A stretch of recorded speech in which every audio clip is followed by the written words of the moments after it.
Hello नमस्कार दोस्तों, मैं दिलीप कुमार आप सबको अपने यूट्यूब चैनल में स्वागत करता हूं। दोस्तों, मैं आज भूगोल के कोई टॉपिक पर बात करना चाहता हूं और बिना देरी किए हुए चलिए स्टार्ट करते हैं। ठीक है, मैं आज आप लोगों को विश्व के संबंधित मतलब प्लेट से संबंधित कुछ बताने वाले हैं। प्लेट क्या होता है, रेखा क्या होता है, सब कुछ बताएंगे। ठीक है, तो चलिए स्टार्ट करते हैं, ज़्यादा टाइम वेस्ट नहीं करते हैं। चलिए देखिए,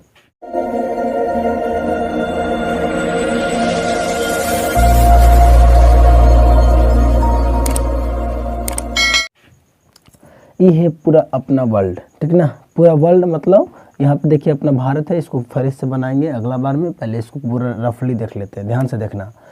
बीचे बीच से एक रेखा गुजरा हुआ जिसको कहते हैं विषुवत रेखा। कौन सा रेखा? विषुवत रेखा, या इसी को कहा जाता है भूमध्य रेखा। भूमध्य रेखा भी इसी को कहते हैं बाबू, और इसी को विषुवत रेखा भी कहा जाता है। आप ज़रा ध्यान से इस बात को रखिएगा कि सर विषुवत रेखा किसको कहते हैं और भूमध्य रेखा किसको कहते हैं। तो विषुवत रेखा और भूमध्य रेखा दोनों एक ही है, इसी को इंग्लिश में इक्वेटर लाइन भी बोला जाता है। ठीक है, अब ध्यान से समझना, मेरी बात को सुनो गौर से। ठीक ना, ये हो गया भूमध्य रेखा। और भूमध्य रेखा जो है वो आपको यहाँ पे कोई अफ्रीका में एक विक्टोरिया झील है, कोई क्या विक्टोरिया झील है, वहाँ से बीचे बीच से होकर के गुजरती है। ठीक ना, तो एग्जाम में पूछेगा, कई बार एग्जाम में पूछा भी गया है कि बताइए कौन सा ऐसा झील है जिससे होकर के विषुवत रेखा गुजरता है। तो इसका आंसर क्या होगा? विक्टोरिया झील। ठीक ना, चलिए आगे चलते हैं। अब देखिए समझिएगा गौर से थोड़ा। ठीक ना, ये भूमध्य रेखा हो गया, विषुवत रेखा हो गया। अब इसी के ऊपर हल्का सा है कर्क रेखा। कौन सा रेखा? कर्क रेखा। कौन सा रेखा? कर्क रेखा है इसी के हल्का सा ऊपर। और कर्क रेखा जो है वो कितना डिग्री पर है? कर्क रेखा जो है वो 23.5 डिग्री पर है। कितना डिग्री पर है? 23.5 डिग्री पर। और इसी के नीचे एक और रेखा है जिसका नाम है मकर रेखा। फटाफट हम लिख दे, मकर रेखा। और ये हो गया आपका जाकर के कर्क रेखा। कौन सा रेखा? कर्क रेखा।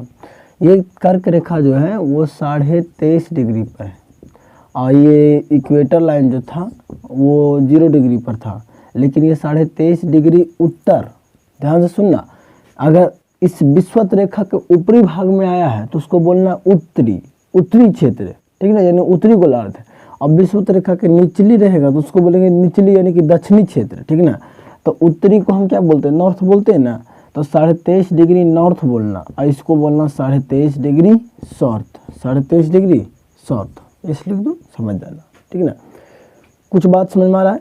हम आपको क्या बता रहे हैं कि पूरे विश्व में जो बीचों बीच से रेखा काटती है उसको, वो कौन सा काटती है? विषुवत रेखा काटती है।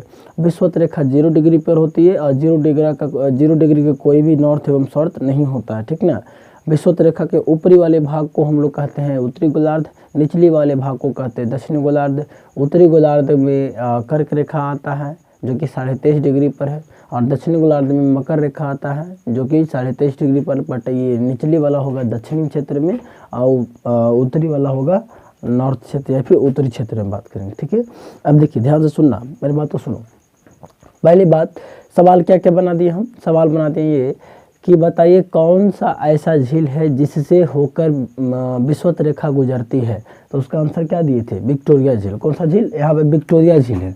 ठीक है, आप लोग इस बात को बढ़िया से समझते चलिएगा। विक्टोरिया झील, विक्टोरिया झील। जिस बच्चा को नहीं पता है वो क्वेश्चन बना करके लिखते चलेगा कि बताइए कौन सा ऐसा झील है जहाँ से विषुवत रेखा होकर गुजरी है, तो उसका आंसर भी लिखेगा विक्टोरिया झील। ठीक ना, चलिए आगे चलते हैं। विक्टोरिया झील हो गया, उसके बाद दूसरा नंबर क्वेश्चन सुनना। क्या है क्वेश्चन? अब बढ़िया से देखिए। महाद्वीप आप लोग पढ़े हैं तो ठीक है, नहीं पढ़े हैं तो बोलिएगा कमेंट कीजिएगा, हम आप लोग को महाद्वीप भी एक बार बढ़िया से पढ़ा देंगे। ये हो गया उत्तरी महाद्वीप, ये है दक्षिणी महाद्वीप, ये हो गया अफ्रीका महाद्वीप। ठीक है, कौन सा महाद्वीप? अफ्रीका महाद्वीप। और ये हो गया यूरोप, और इधर एशिया है। ठीक ना, समझो। और नीचे हो गया अंटार्कटिक। ठीक ना, अब यहाँ पे क्या हो रहा है कि आप बढ़िया से देखिए, ये वाला खंड, ये एक महाद्वीप है अफ्रीका महाद्वीप। ठीक ना, अफ्रीका महाद्वीप में आप गौर से देखिए तो तीनों रेखा गुजर गया है। कर्क रेखा भी आया है, मकर विषुवत रेखा भी आया है, और मकर रेखा भी आया है। बाकी और कोई भी है? देखो तो इसमें देखो 2 ही को आया है, एक नहीं आया है। इधर देखो एशिया में भारत देखे तो एक ही को गया है ना। तो सवाल उठाता है ना कि कौन सा ऐसा महाद्वीप है जहाँ से तीनों रेखा गुजरता है। कौन सा तीनों? विषुवत, कर्क, मकर। ये तीनों रेखा कौन सा महाद्वीप से होकर के गुजरती है? तो उसका आंसर क्या होगा? अफ्रीका महाद्वीप। क्या होगा? अफ्रीका महाद्वीप। आगे चलते हैं। देखिए अब क्या हम समझाने वाले थे, अब क्या बताने वाले हैं, इसके कुछ भागों को मिटा देते हैं। अगर आप लोग नहीं कर पाए हैं तो स्क्रीनशॉट ले लीजिए, ठीक है। चलिए ले लिए होंगे, आशा करते हैं स्क्रीनशॉट आप लोग कर लिए होंगे। देखिए अब हम आप लोगों को सिखाने जा रहे हैं कुछ ये बात कि आदमी लोग जो गोर एवं करिया कैसे होता है। से देखो, कोई आदमी करिया हो गया, कोई आदमी गोर हो गया, ये भूमध्य रेखा के आसपास वाले क्षेत्र में होता है। ध्यान से समझो, ये पूरा दुनिया है, दुनिया के बीच बीच में क्या है? एक रेखा है। अब इस रेखा के ऊपरी वाले क्षेत्र को बोलेंगे उत्तरी गोलार्ध। क्या बोलेंगे? उत्तरी गोलार्ध, ठीक है। और दक्षिणी वाले क्षेत्र को बोलेंगे दक्षिणी गोलार्ध, ठीक है। क्या बोलेंगे? दक्षिणी गोलार्ध। अब क्या होता है ना कि जो सूरज होते हैं, जो सन है हमारा, वो कर्क रेखा से लेकर के मकर रेखा के बीच में ही घूमते रहता है। ध्यान से सुनना, कर्क रेखा से लेकर के मकर रेखा के बीच में ही लंबवत चमकता है। लंबवत चमकने मतलब समझते हो, मतलब ये सीधे प्रकाश दिखाता है, बाकी इधर वो नहीं जा पाता है। ऊपरी क्षेत्र हो गया या फिर ढेर निचले क्षेत्र की बात करें, यानी इधर जो भी व्यक्ति कर्क रेखा एवं मकर रेखा के बीच में होगा, उसके पास हो ना हो सूरज का एकदम लंबवत किरण पड़ता होगा, बाकी इधर तो तिरछा एक झटक करके वहाँ पहुँचेगा। समझ में? तो इसीलिए ये कर्क रेखा और मकर रेखा के बीच वाले जो व्यक्ति है वो ज़्यादा काला मिलेगा आपको, क्योंकि सूरज के प्रकाश वो ज़्यादा ले रहे हैं। और बाकी ऊपरी क्षेत्र में सूरज का प्रकाश थोड़ा कम जा रहा है। ऊपरी क्षेत्र हो चाहे निचली क्षेत्र हो, तो नीचे वाले व्यक्ति क्या रहेंगे? हल्का हल्का, क्या उधर ज़्यादा गोला रहेंगे, मतलब गोर टाइप से रहेंगे, ठीक ना। अब बाकी इसके बीच में एकदम काला मिलेगा। एक बात बताओ, अगर कर्क रेखा की बात करें और मकर रेखा की बात करें और विषुवत रेखा की बात करें, तो तीनों रेखा पर के कौन सा व्यक्ति हैं जो ज़्यादा काला रहेंगे? ठीक है, ऑब्वियसली सही बोल रहे हो, विषुवत रेखा। देखो समझो कैसे हम बताते हैं। अगर सूरज यहाँ है, कर्क रेखा के पास है, तो इसको आना पड़ेगा कहाँ? मकर रेखा के पास। आ रहा था तो देखो विषुवत रेखा के पार करके आया ना जी। अब फिर से यहाँ पहुँच गया, फिर से जाना चाह रहा है वो यहाँ कर्क के पास, तो फिर देखो विषुवत रेखा के पास मिलेगा। यानी कि एक बार कर्क और एक बार मकर जाते समय 2 बार विषुवत को लांघ देता है। और 2 बार विषुवत रेखा को लांघने का साफ मतलब ये हो रहा है कि विषुवत रेखा पर 2 बार लंबवत सूरज चमक रहा है। और जब लंबवत 2 बार चमक रहा है बाबू, तो इसका साफ मतलब होता है कि वहाँ पे ज़्यादा गर्मी पड़ेगा। और जब ज़्यादा गर्मी पड़ेगा तो वहाँ के व्यक्ति ज़्यादा क्या हो जाएंगे? काला हो जाएंगे। ठीक है, आगे चलते हैं। चलिए आगे चलते हैं, ज़रा बढ़िया से समझिए। और उत्तरी क्षेत्र को क्या कहते हैं? एक बात और समझ लेना, देखो ध्यान से। विषुवत रेखा के ऊपरी भाग को कहते हैं उत्तरी गोलार्ध और निचली भाग को कहते हैं दक्षिणी गोलार्ध। तो उत्तरी भाग को कहा जाता है अंगारा लैंड। कौन सा लैंड? अंगारा लैंड। अंगारा लैंड, लैंड के मतलब होता है भूमि, ठीक है, जमीन। भूमि को ही इंग्लिश में लैंड कहा जाता है, ठीक ना। तो अंगारा लैंड मतलब कि उत्तरी विषुवत रेखा के ऊपरी क्षेत्र यानी उत्तर वाले क्षेत्र को हम लोग कहते हैं अंगारा लैंड, और निचली वाले क्षेत्र को कहते हैं गोंडवाना लैंड। कौन सा लैंड? गोंडवाना लैंड। अभी आप लोग देख रहे हैं जो भारत यहाँ है, हमारा अपना भारत, वो पहले यहाँ था। अब बढ़िया से इसको देखिए, देखिए समझिए, दिख रहा है? देखिए ये हो गया क्या? अमेरिका। ये क्या? ये उत्तरी अमेरिका, ये दक्षिणी अमेरिका। उसके बाद देखिए ये हो गया अफ्रीका, ठीक है। आप गौर से देख पाए होंगे तो देखिए यहाँ पे है भारत, ठीक है, मिला आपको। अब इसके बीच से देखिए एक रेखा गुजरा हुआ है। क्या गुजरा हुआ है? रेखा। अब इस रेखा के निचली वाले क्षेत्र को कहेंगे हम लोग दक्षिणी गोलार्ध और ऊपरी वाले क्षेत्र को कहेंगे उत्तरी गोलार्ध, ठीक ना। बात आ रहा है समझ में? अब हम लोग को क्या हम समझाना पा रहे हैं कि जो इस रेखा के ऊपर है, उत्तरी गोलार्ध में है, उसको कहते हैं अंगारा लैंड, और उसी को कहा गया लारेशिया। अंगारा लैंड को ही लारेशिया कहा जाता है, ठीक ना। और दक्षिणी क्षेत्र को कहा गया गोंडवाना लैंड, और इसको कहते हैं जम्बू द्वीपे। क्या बोलते हैं? जम्बू द्वीपे। अब क्या होता है ना कि इस क्षेत्र को बात करें हम इंडिया वाले, तो देखिए यहाँ पे इंडिया वाले जो प्लेट है, जो इंडिया वाला जो हल्का सा यहाँ पे प्लेट हम आपको दिखा पा रहे होंगे, वो पहले यहाँ नहीं था, पहले वो यहाँ था, इधर मतलब दक्षिणी गोलार्ध में था। आप बढ़िया से समझ पाए हैं तो देखिए, हाँ समझिए, इसको मिटा दें, मिटा दें, छोड़ दें, थोड़ा रुक जाते हैं। देखो जो इंडिया वाला प्लेट था वो पहले इधर था, दक्षिणी गोलार्ध में था, ठीक ना। तो जब जब दक्षिणी गोलार्ध में रहा होगा तो इसका नाम हो न हो गोंडवाना लैंड कहलाता होगा, क्योंकि दक्षिणी भाग के जमीन को गोंडवाना लैंड कहते हैं। और उसी को क्या कहा जाता था, जम्बू द्वीप। अब उस समय क्या हुआ था ना कि वही समय हम लोग को वेद पुराण जितना भी है, जब हम लोग के भारत जब दक्षिणी गोलार्ध में था वही समय लिखा गया था सब कुछ, ठीक है ना। इसीलिए शादी विवाह में पंडित जी अगर मंत्र उंत्र पढ़ते होंगे तो देखिएगा वही बोलते होंगे, जम्बू द्वीपे भारत खंडे शुक्ल पक्षे, ऐसा कुछ करके मंत्र बताते होंगे, है ना।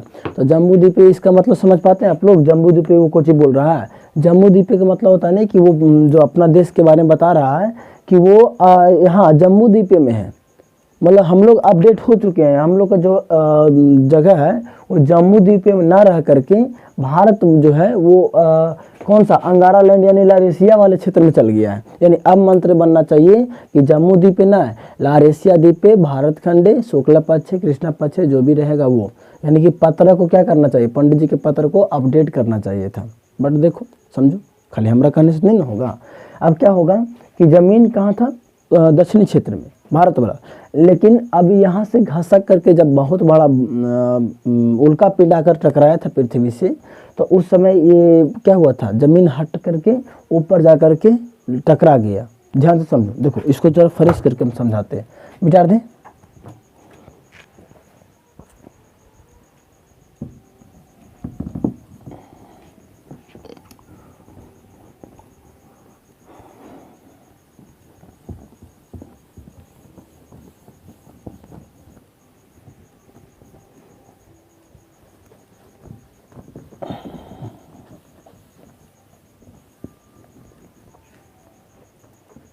हाँ चलिए देखिए,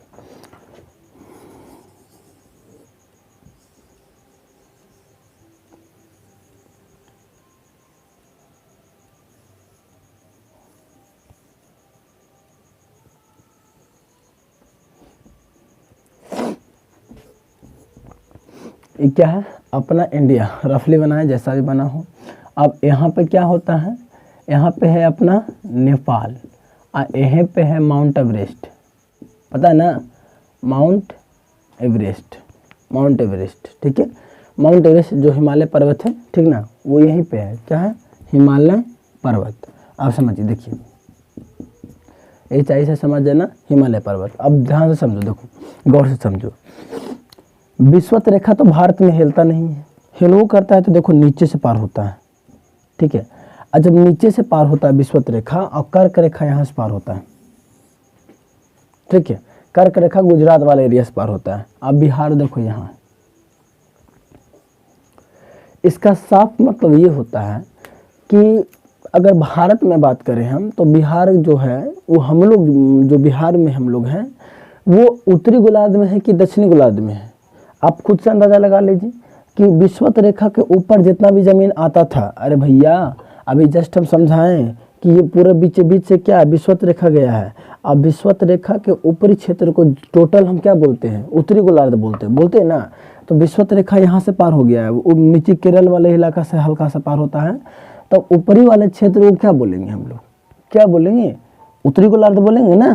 तो ये हो गया उत्तरी गोलार्ध, यानी कि बिहार जो है, उत्तर प्रदेश, बिहार, मध्य प्रदेश, ये सब कहाँ है, उत्तरी गोलार्ध में है। अब विषुवत रेखा से नीचे जो भी रहेगा वो क्या रहेगा, दक्षिणी गोलार्ध में रहेगा।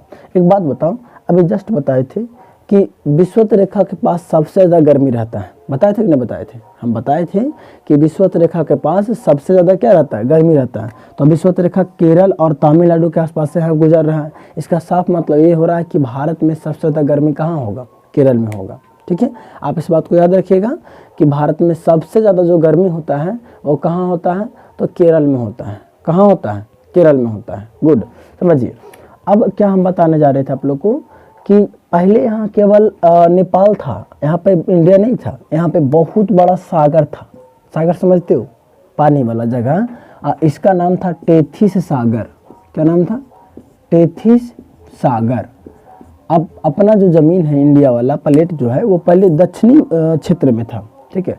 अब दक्षिणी क्षेत्र में क्या हुआ ना कि अचानक टेक्टोनिक प्लेट जब इधर उधर गड़बड़ाता है ना, वो भी पढ़ा देंगे कहिएगा तो तो अचानक भूकंप आया तो ये प्लेट यहाँ से निकल करके और ऊपरी वाला क्षेत्र यूरेशियाई प्लेट में आकर टकरा गया। टकराने की वजह से हिमालय पर्वत के थोड़ा नेपाल के थोड़ा सा यहाँ बगल में टेथिस सागर था और जाकर नेपाल से टकरा गया इंडिया के प्लेट। तो क्या हुआ ना, टेथिस सागर में जितना भी कचरा था, पानी था, और सब उखेड़ दिया। भैया देखो, ये मान लेते नेपाल, ये मान लेते इंडिया, ये दोनों का आपस में हम अगर कस के मिलाएंगे तो देखो तो बढ़िया से ये हल्का सा उठ नहीं जा रहा, बुझेगा ना जी। तो वही हुआ कि टेथिस सागर यहाँ पे था और कस के यहाँ से जब ये किया ना, भारत वाला प्लेट टकराया तो यहाँ पे जितना भी सागर में कचरा था, पानी था, उसको एकदम लेके उठ गया। और वही आज हम लोग जानते हैं कौन सा पर्वत, हिमालय पर्वत। असम में तो हिमालय पर्वत बहुत पुराना नहीं है। आपसे अगर पूछो करे कि कौन सा ऐसा पर्वत है जो कि काफ़ी पुराना है, तो उस पुराना में आपको हिमालय पर्वत नहीं आएगा। काफ़ी पुराना मतलब समझ रहे हो, मतलब जैसे हो गया सिंधु नदी, सरस्वती नदी, ब्रह्मपुत्र नदी, ये सब क्या है, काफ़ी पुराना नदी के क्षेत्र में आते हैं, ठीक है ना। क्षेत्र क्या है, गिनती में आते हैं, ठीक है। आप लोग को समझ में आया कि कहाँ पे क्या है, कहाँ पे क्या नहीं है, ठीक है। ये विश्वत रेखा हो गया। हम सब सवाल पूछते हैं, आप लोग को फटाफट जवाब लिखना है कमेंट में, ठीक है। लिखिए तो फटाक से पहला सवाल, भारत में कौन सा ऐसा क्षेत्र है या फिर कौन सा ऐसा राज्य है जहाँ के लोग ज़्यादा काला मिलेंगे। कौन सा ऐसा राज्य या कौन सा क्षेत्र है जहाँ के लोग काला मिलेंगे, ठीक है, गुड। अगला सवाल बताइए, हम लोग जो है यानी भारत जो है वो दक्षिणी गोलार्ध में है या कि उत्तरी गोलार्ध में है। भारत के अधिकतर हिस्सा दक्षिणी गोलार्ध में है कि उत्तरी गोलार्ध में है।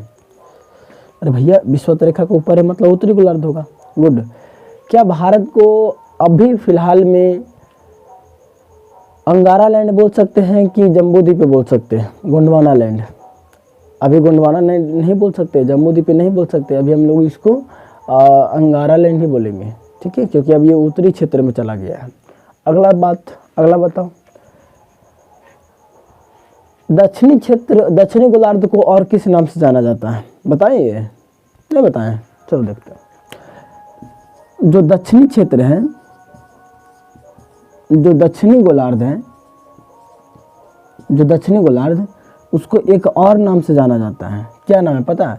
आप गौर से देख पाए तो ये ब्लू कलर के जितना दिख रहा है, पूरा ब्लू वो सब जल है। देखिए ये चिन्ह बीच से आपको नहीं दिख रहा होगा, लेकिन हम दिखाने की कोशिश कर पा रहे हैं कि यहाँ से एक चिन्ह गया हुआ, ठीक ना। अब चिन्ह यानी रेखा, और रेखा के ऊपर देखो कितना जमीन है, सब जमीन है रंग बिरंगा, लेकिन गौर से देखो तो नीचे केवल और केवल क्या है, गौर से देखो केवल और केवल क्या है, पानी है।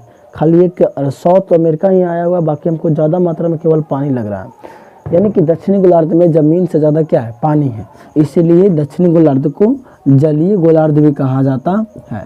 आप इस सब क्वेश्चन को मजाक में ना ले, बिल्कुल भी मजाक में ना ले, क्योंकि ये सब क्वेश्चन बहुत अच्छा है। आपसे एग्जाम में पूछ सकता है कि बताइए दक्षिणी गोलार्ध को और किस नाम से जाना जाता है, तो होगा आपका जलीय गोलार्ध। क्यों जाना जाता है? क्योंकि वहाँ पे जल की मात्रा ज़्यादा है ना। टेथिस सागर जो है वहाँ पे अभी वर्तमान में वहाँ पे कौन सा पहाड़ उठ गया है, तो टेथिस सागर जो है वो हिमालय पर्वत उठा हुआ है अभी, ठीक ना। अब कभी कभी सवाल उल्टा पूछ देता है कि हिमालय पर्वत जिस स्थान पे उठा हुआ है उस स्थान पे और कौन सा सागर पहले स्थित था, तो होगा टेथिस सागर, ठीक है। चलिए बहुत अच्छा लगा मिल करके। आप सबको छठ पूजा के हार्दिक शुभकामनाएं। जो भी लड़का ऑफलाइन बैच के देख रहा होगा इस वीडियो को, उसको मैं बता देना चाहता हूँ कि 4 तारीख से ही आपका क्लास ओपन होगा। अभी तो फिलहाल में मुश्किल है, ठीक ना। आप लोग जितना भी बच्चे ऑफलाइन के हैं जो क्लास कंटिन्यू ऑफलाइन करते हैं, ठीक है, उनसे कहना चाहता हूं कि वो 4 तारीख को ही अपने क्लास को ज्वाइन करें, 4 तारीख के पहले नहीं ज्वाइन करें। ऐसे मैं अपना जो भी ग्रुप चलता है, व्हाट्सएप ग्रुप, टेलीग्राम ग्रुप, सब पर मैं इंफॉर्मेशन दे दूँगा, ठीक है। बाकी सब बच्चे को मैं शुक्रिया अदा करना चाहता हूँ क्योंकि अपना परिवार 100 सब्सक्राइबर पार कर गया है, ठीक है। और जो बच्चा सब्सक्राइब नहीं किया है, I request to all student please subscribe my channel, ठीक ना। क्योंकि जब आप लोग सब्सक्राइब नहीं करते हैं ना तो फिर वीडियो बनाने में कोई अच्छा नहीं, मज़ा नहीं आता, ठीक ना। इसलिए चैनल को सब्सक्राइब कर लीजिए। वीडियो अच्छा लगे तो वीडियो को लाइक भी कर दिया कीजिए, ठीक है। और भी ज़्यादा सुंदर लगे तो एक सुंदर सा कॉमेंट कर दिया करें, ताकि हम लोग को मोटिवेट मिले कि हाँ नहीं हम सही कर रहे हैं, ठीक ना। बहुत दिनों के बाद आज मिले हैं, इसका खास वजह ये है कि हम लोग थोड़ा सा किसी काम में बिजी हैं। 2 तारीख तक बिजी रहेंगे, 2 तारीख के बाद यानी 3-4 तारीख के बाद हम आप लोग को वीडियो पर डे प्रोवाइड करवा देंगे, ठीक है, या फिर कर देंगे, ठीक है, कोई दिक्कत। वीडियो अच्छा लगे तो चैनल को सब्सक्राइब एवं वीडियो को लाइक जरूर करें। मिलते हैं नेक्स्ट वीडियो में, तब तक के लिए जय हिंद।